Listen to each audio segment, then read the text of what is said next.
बोलो एकादशी माता की जय। राम राम जी सभी को। आज जो है षटतिला एकादशी है और माघ मास की षटतिला एकादशी है और इसका जो है इसमें तिलों का ही सेवन करना चाहिए और तिलों से स्नान करना चाहिए।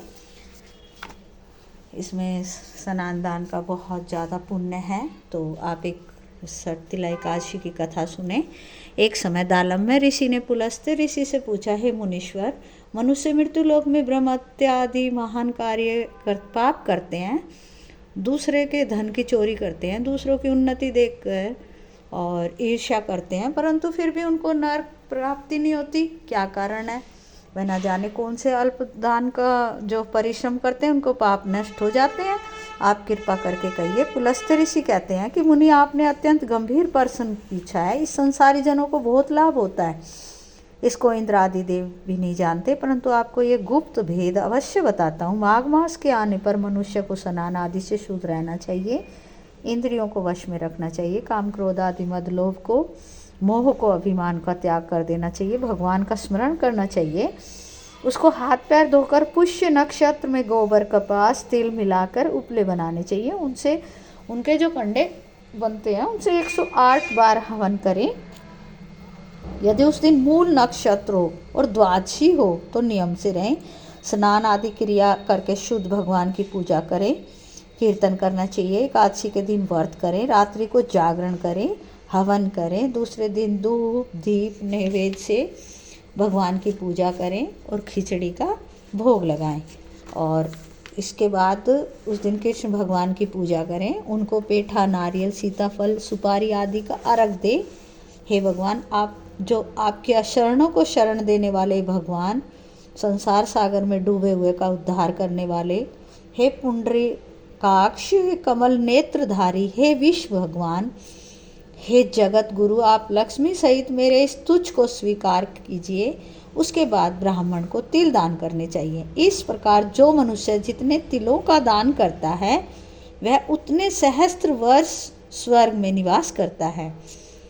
तिल स्नान, तिल का उपटन, तिलोदक, तिल का भोजन, तिल का दान, ये तिला कहलाती है। इससे अनेक प्रकार के पाप दूर हो जाते हैं।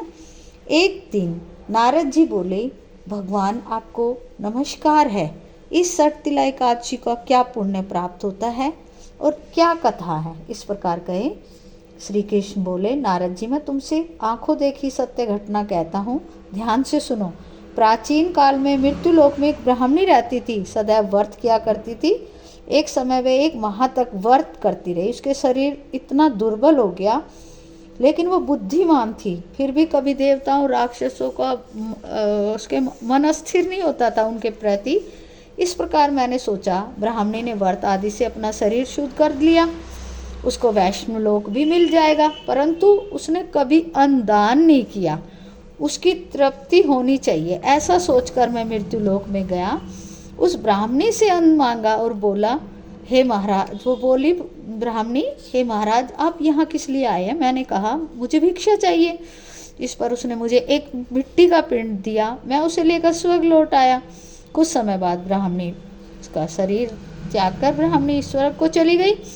मृत्यु दंड के प्रभाव से उसे उस जगह एक आम के वृक्ष सहित एक गृह मिला, परंतु उस घर के अंदर कुछ भी नहीं था, शून्य था। तो वो घबराई और आके मेरे पास आई, भगवान जी के पास आई और कहने लगी, हे भगवान, मैंने अपने व्रत आदि से इतनी पूजा की, उसके बाद भी मेरा घर जो है वस्तुओं से रहित है, कुछ भी नहीं है।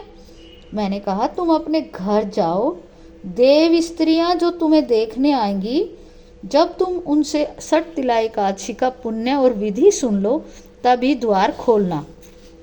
भगवान के ऐसे वचन सुनकर वह अपने घर गई और जब देव स्त्रियां आई और द्वार खुलवाने लगी तो ब्राह्मणी बोली, यदि आप मुझे देखने आई हो तो षटतिला एकादशी का महत्तम कहिए। उनमें से एक देव स्त्री बोली, मैं कहती हूँ, सुनो। जब उसने षटतिला एकादशी का महत्तम सुना दिया तो ब्राह्मणी ने द्वार खोल दिया। देव स्त्रियों के कहे अनुसार उसने षटतिला का व्रत किया उसके प्रभाव से उसके घर में धन धान्य से पूर्ण हो गया। अतः मनुष्यों को मूर्खता छोड़ के सटतिला एकादशी का व्रत करना चाहिए। इससे मनुष्यों को जन्म में आरोग्यता प्राप्त होती है।